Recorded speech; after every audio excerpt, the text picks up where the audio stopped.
Two boys in yeshiva, two brothers, the sons of Yossi Green, the composer. Yossi Green lives in Seagate, and came to visit when his son had made a siyum. He surprised his son when his son made a siyum in Aharon. And Yossi Green was saying about how special it is, the Syrian community, because after the flood that happened in Seagate, where everything he had, Yossi Green, was destroyed.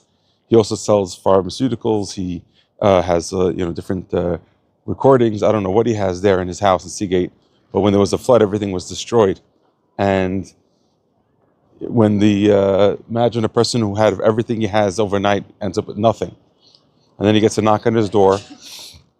Two Syrians, they come by and they said that each shul was taking on different houses in Seagate to fix them up again. And he says, like, the guy doesn't even know. He says, like, what do you mean? You want to fix my house, but I don't have the money right now to fix a house. He said, no, we're going to pay for it. So he says, that's what a Syrian community is. He says, the guy doesn't know me. He's coming and paying me to fix my house, put me back on my feet after I lost everything that I have. That's what it means to be part of the Jewish people. Yesterday was the yahrzeit of Aharon Kohen, Rosh Chodesh Av. And it's not for no reason that it's like that. It's the only yahrzeit that's mentioned in the Torah, the yahrzeit of Aharon Kohen, Rosh Chodesh Av. What's so important about that day to be the yahrzeit of Aharon Kohen? You know, there's an interesting Baal Haturim that says something interesting about Aharon.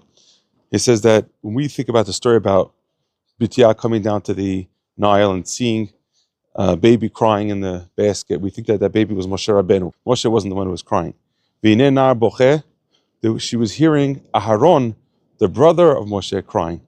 You know, it's very funny to say that she was shocked to see that there was a Jewish boy in the basket, and because of that, she was sensitive to that. Every single day, her father Paro would have 150 Jewish babies killed in the morning and 150 Jewish babies killed at night in order to bathe the jacuzzi in their blood for his leprosy.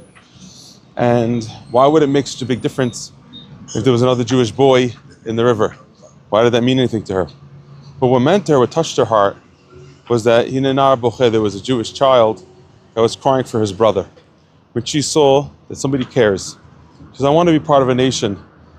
Aharon was on the sidelines, while Moshe was in the basket. Nar Boche is Gematria Aharon Kohen. That's what the Baal Haturim says to us. And we saw that a Jewish child could cry for his brother. She says, I want to be part of this team. I want to be part of this nation. It's not for nothing that Aharon merited to be having the choshen on his heart, because he knew how to care, he knew how to be happy for Moshe Rabbeinu to take his own job. He knew how to feel outside of himself, and he wasn't focused just on his own space. And that's what gives us energy. They say that the Jewish people, they're successful in business because when one Jew becomes a millionaire, 6 Jews become a millionaire.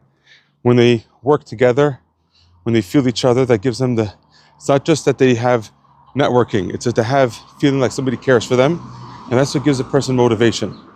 Sometimes we feel like when we wake up, we say, hey, my life is not working the way I want it to work. I'm not getting to the success that I want to get to. But remember that you're part of a nation that cares, and you're part of a team.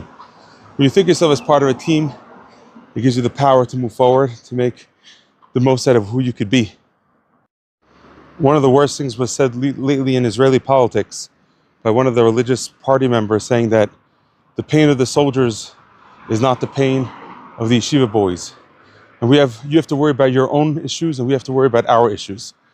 And that's a horrible thing to say. Totally not in line with the Jewish values. Because the Jewish value is that Achenu Kol Beit Yisrael, we're part of a team. And even if I don't think like the other person, I can still pray for that person. It says that somebody who prays for his friend is answered first. You know why? Because when you pray for your friend, you feel like you're part of a team, and your own prayers become stronger. If you want that the boys should learn better, we have to feel the pain of the soldiers. If you want to be able to fight better for Am Yisrael, you have to feel that you are helping the yeshiva boys to learn. Like it says in the Pasuk, David HaMelech, they just think that he's just a warrior. But he says, Omdot hayu raglenu b'sharach Yerushalayim. He says, you know why we're standing at war? It's for the Sha'arei Yerushalayim, for the ones who are sitting in the Bet Midrash. We're fighting for the Torah because that's the nitzchiyut of Am Yisrael.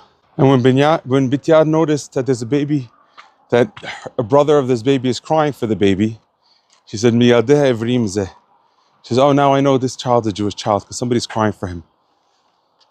That's our approach. Hashem wants us to pray. He wants us to cry for each other. When the story happened with the prophet Yirmiyahu and Hashem was telling Yirmiyahu about the destruction, he said, I know that you don't know how to cry.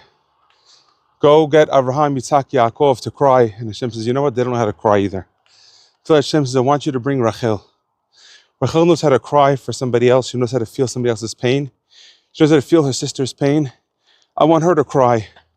Mini kolech mi bechi ve'enayich mi dima. Hashem says, now that you cry for each other, this is the nation, this is the people that I want to redeem. This is the people that I want back in my land.